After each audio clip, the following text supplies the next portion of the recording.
Right, so we are going to be applying our trig ratios today. Now, vectors is something that we've spoken about, but vectors is used more heavily in anything physicsy. And literally, it's in physics. So vectors describe the magnitude, which is the size or rate and direction of some quantity. It's a scalar with direction.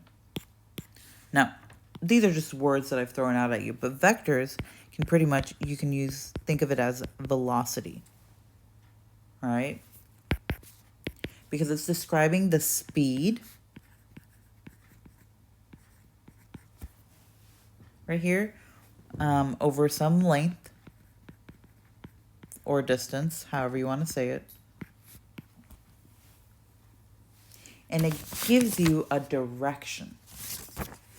And that direction is what gives you whether or not it's a vector or a scalar. If you've got a direction, so pretty much if it's saying north, east, south, west, of some measure, angle,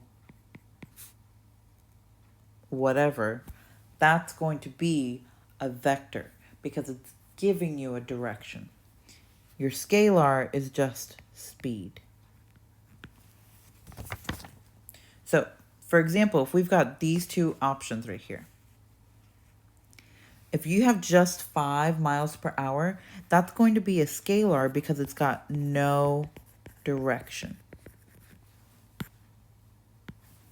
Whereas if you look at the next one where it says 5 miles per hour due north, you've got a rate, you've got a speed, essentially, and you've got a direction, which means this is going to be a vector. So you've got direction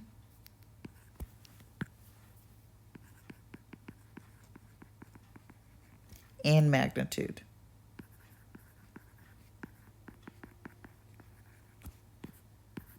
Done. Now, the directed line segment can be written as vector AB, vector A, or you do a bold A. Now, that's hard to write, which is why we have these forms when you're handwriting them. Now, the magnitude, again, of vector AB, this is how magnitude is stylized, by the way. We're using those absolute value signs that we're used to. That is the length of the vector.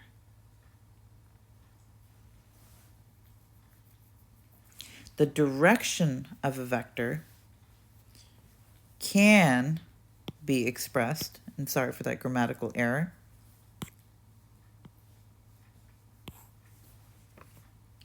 that direction can be expressed as an angle between 0 and 90 degrees, and it has to be east or west of the north-south line. So we're always working with north-south right here. And it'll tell you if you're east or west of that sign. So let's look at this one. The direction of vector A in this case is 30 degrees relative to the horizontal. They didn't give you what you were working with, right? So at that point, just say it's 30 degrees to the horizontal, you find a straight line. But this one, we have direction, right? And that last one, we just had scalar. This one is a vector. It tells us that the direction of vector A is 60 degrees east, because you're going to the east of north, of that north line. And we say north or we say south so that we know if it's in the upper quadrants or if they're in the lower quadrants. This vector is technically the exact same as that scalar, but this one had direction. All right, so now let's go ahead and look at it on the coordinate plane. Now, on the coordinate plane, you can describe any vector with an initial point in something called component form. And that's something that we did use with the translations. This is going to be written as an ordered pair, xy, using x2 minus x1, y2 minus y1. And I want you to be very careful on this because on this one, order matters.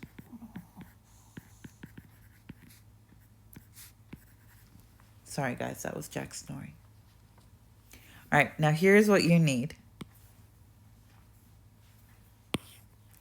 An initial point, which is x1, y1, and then a terminal point. And then all you need is you need to math. So we're going to use this graph right here to help us. Now, we're going to find the component of CD. So this one right here. Now you can go ahead and do x2 minus x1. And when I do that, I like to list out my points and what I'm working with. So C is 0, -1. D is 4, 1. You have to start what you're ending with, your terminal point. So it's going to be your terminal point's x value, that 4, minus your initial point's x value, which is 0. Same thing, but with our y values, we're going to do 1 minus a -1. And then we're going to simplify it for our our component form. And that simplifies to 4, 2.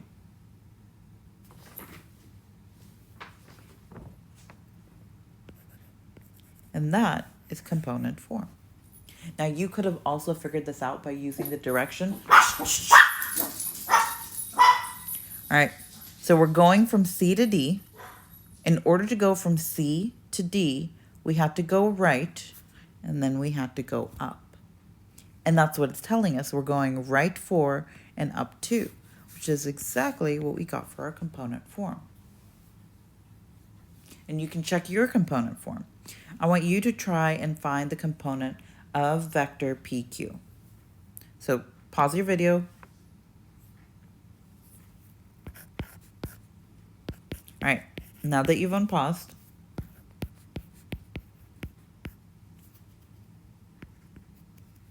you can check your work with mine.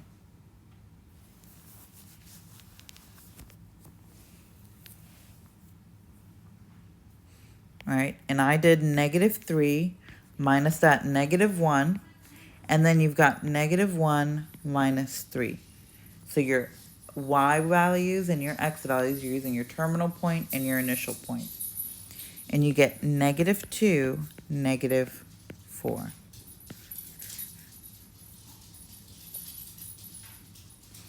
And I can even check that with my graph right here. I went to the left 2, and I went down 4. So I got -2, -4. Right. You can also find magnitude and direction on the coordinate plane. So here's what we're going to do. In order to find magnitude, you're going to use your favorite, the distance formula, because it is the length, right? And that's why we wrote that on the front. It's the length or the distance. So I'm going to use this right here.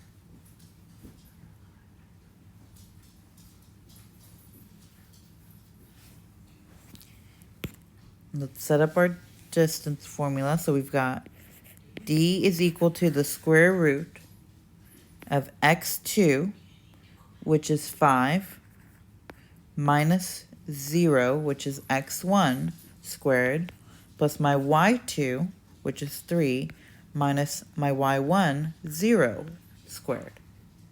You can simplify that one, and you get 5 squared plus 3 squared.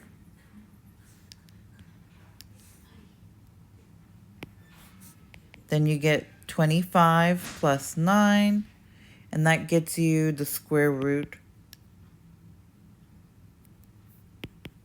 of 34. And when you tell somebody, oh, the distance is the square root of 34 units, they're going to look at you like you're crazy. So please go estimate it to the nearest tenth, and you should get approximately 5.8 units. Now, some of you might have wanted to use the Pythagorean theorem method to do this, and that is totally fine. So we draw our triangle right here, and this is a 3 and a 5, and you get the same thing. You get the square root of 5 squared plus 3 squared, so you can find that hypotenuse, and it gets you that magnitude, which is same. It's about 5.8 units. Now, if we want to figure out the direction, we have to figure out that angle that's happening right here.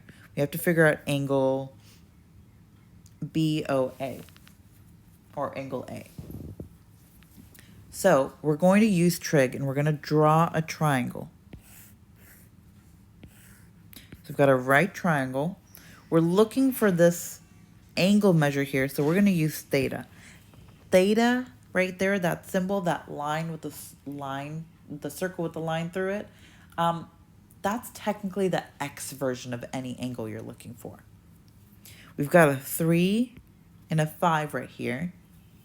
So we're going to do the tangent of theta is equal to 3 over 5, using our opposite over adjacent ratio. If you want to use x instead because theta is like, oh my gosh, I can't do Greek letters, that's okay. I love you. I judge you a little, but I still love you. We don't know what our angle measurement is, so we're going to do the inverse function. So that way we can switch out our ratio with our angles. When you plug it in, you get approximately 31 degrees. That means this is 31 degrees. So what we really need to do is list it as east of north, because remember, we talk about it as east-west of the north-south line, which means the complement of this is 59 degrees. So we're going to say that it's 59 degrees east of north. All right, so now I'm going to have you pause the video, and you're going to try with this one. Round to the nearest tenth for your magnitude, and for the direction, just round to the nearest degree.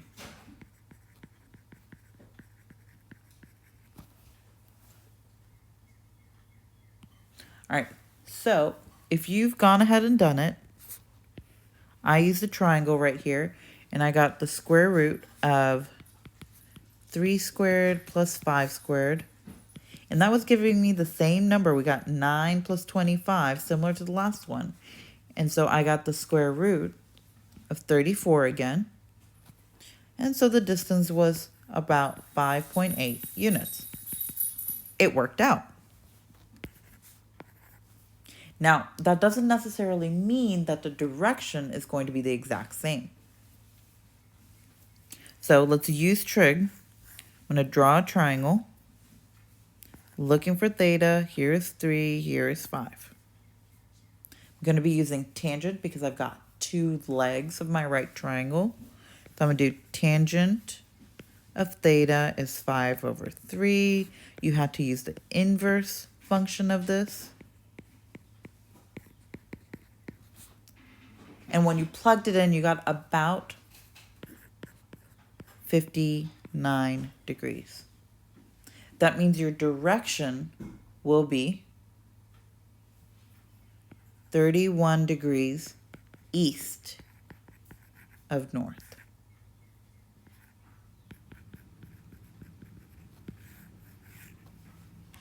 And that's finding magnitude and direction on the coordinate plane of vectors.